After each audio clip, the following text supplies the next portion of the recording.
আজ আমি ঘি বানাবো ঘরে। কিভাবে ঘি তৈরি করি সেটা আপনাদের সাথে শেয়ার করব।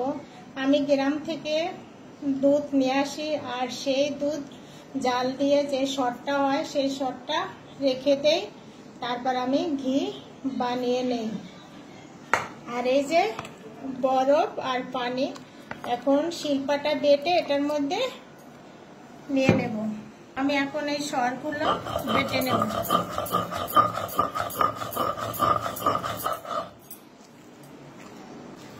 বাটা শেষ।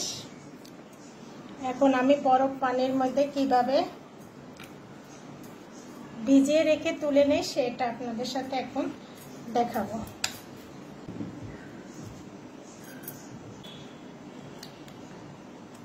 এইভাবে পানির থেকে চিপিয়ে চিপিয়ে তুলে নিতে হবে।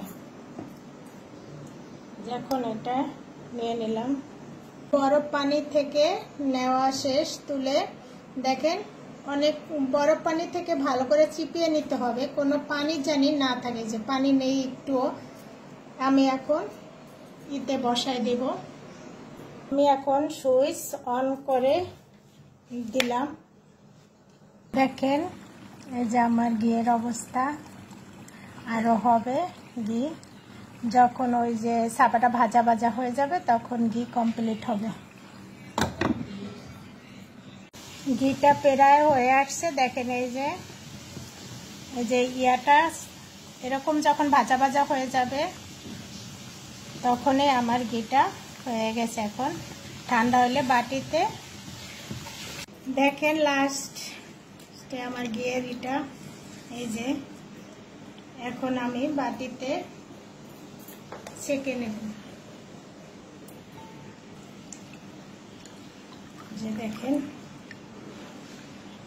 দেখেন বন্ধুরা, হাতের ঘি, নিজে হাতের ঘি, কত সুন্দর কালার আর এত ঘ্রাণ বলার মতো নাই। সবাই বলবেন আমার হাতে ঘি নেওয়ার রেসিপিটা কেমন হয়েছে।